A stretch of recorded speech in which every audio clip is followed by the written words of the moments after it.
Hello everyone, almost a year ago I faced off against Sans for the first time. Yes, it was back in May last year when I first played and streamed Undertale. Like any player would, I started with a neutral route, then a Pacifist, and being an average challenge enjoyer, I decided to go for the Genocide route, not really knowing what to expect. It was a stream to remember, a nearly 12-hour journey filled with highs and lows. After cold-bloodedly dispatching everything in my path for 5 straight hours, I finally reached Sans. And let me tell you, it was bone chilling. In all honesty, it just didn't make any sense. Despite battling him for a grueling 6 hours, I eventually went to bed defeated. The chat kept telling me to sleep on it within the first couple of hours into the fight, assuring me that victory would be within my grasp the next day. But of course, being overly stubborn in the bones, I didn't listen to their advice and continued the fight until I was nearly nodding off in my chair, to no avail. After a good night's sleep, though I can't say it was peaceful as I couldn't shake Sans out of my head, I took a short walk to clear my mind before returning to the next stream. This time the battle lasted only about an hour and Sans was finally triumphantly defeated. It was beautiful. Surely one could say I was tired by the time I got to Sans, or that I lacked the necessary resources to face Sans head on. Perhaps if I had heeded the advice of the chat and taken a break sooner, I could have emerged victorious more swiftly. But those are just excuses. Regardless of the time spent fighting this bony fella, it doesn't change the fact Sans is one of the best fights ever made in a video game. My name is Eugene and today I'm going to tell you why. Okay, so what exactly is Undertale? Undertale is the brainchild of indie developer Toby Fox, celebrated for its unique narrative, quirky characters, and innovative gameplay mechanics. It's a game where you can literally choose to be good or evil, by either fighting or avoiding the conflicts. But nestled within this gem of a game lies a battle that transcends mere entertainment. It's an experience that challenges players on multiple levels. So let's dissect why the Sans fight stands head and shoulders above the rest. First, let's address the obvious elephant in the room. The Sans fight is tough. Like really tough. As tough as old bones, especially if you don't know what you're doing. It simply pushes players to their limits and forces them to confront their own determination. But despite the countless retries and frustration, the sense of accomplishment upon finally defeating Sans is simply unmatched. And speaking of retries, the game, or rather Sans himself, is fully aware of your struggles. With each failed attempt, Sans breaks the fourth wall to remind you of your failures and tell you how much of a loser you are,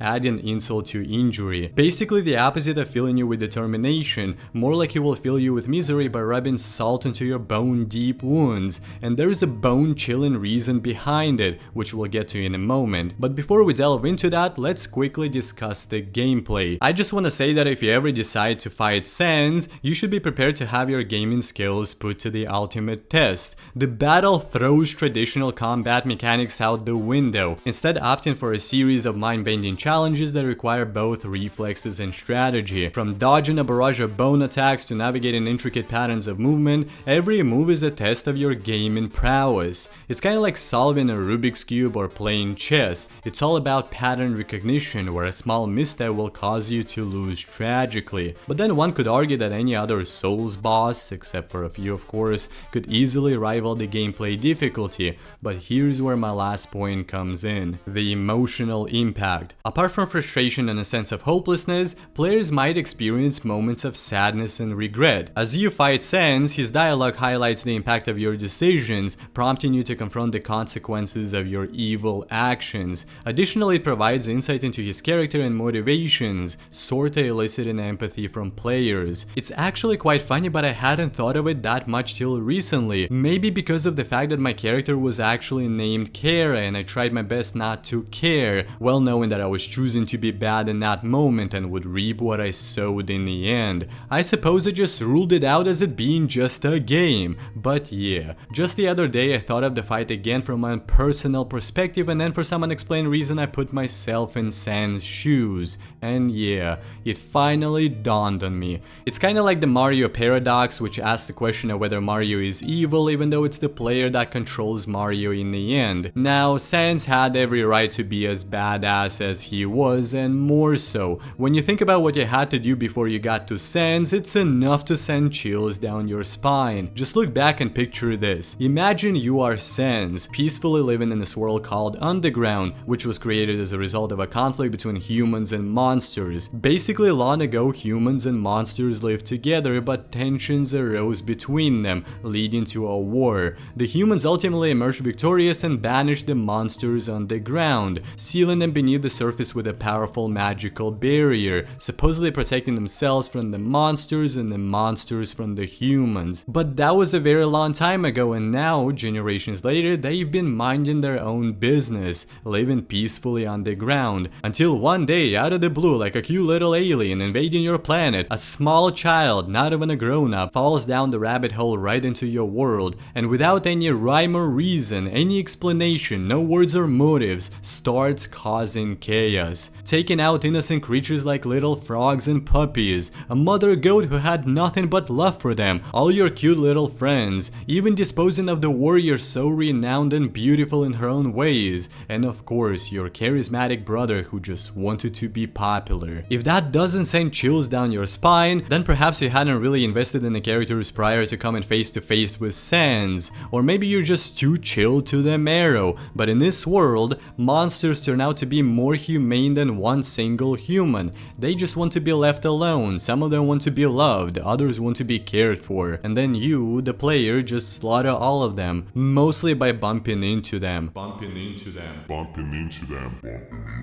Later you find yourself at the gates of judgment, being judged for what you've done by none other than Sans, one of the sole survivors of the massacre, the only hope of stopping something so evil, a skeleton that lost everything and everyone and escaped the imminent depression by the skin of his teeth, or the bones of his teeth. Now standing before you, filled with determination like no other, when it seems like there's no point anymore. A true hero, more than just a character, a role model to admire, someone who doesn't give up in the face of adversity. In my opinion, the only downside of this fight is the fact that you can actually defeat Sans. Honestly, Sans deserved to be hard, and you deserved every beating you took for every creature slaughtered. In the Genocide route, Sans is the ultimate protagonist who you should and probably would root for, while you, the player, assume the role of evil incarnate, a final boss to be slain. Unfortunately, this is one of the few scenarios where pure evil triumphs, unless of course you lose your determination after a few dozen attempts and quit and uninstall the game. In that case, good prevails. So what exactly makes the Sans fight truly exceptional? Beyond the fact that it can be so damn challenging on your first playthrough, it's the lasting impact it leaves on players.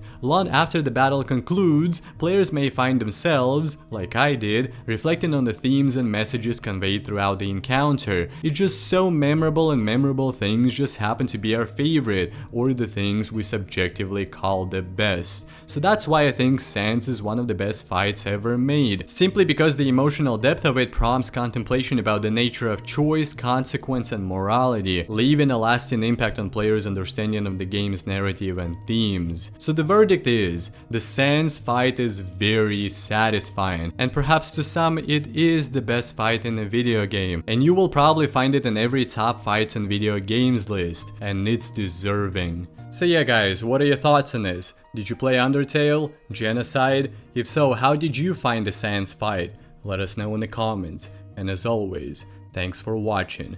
Stay tuned, stay strong, see you on the next one.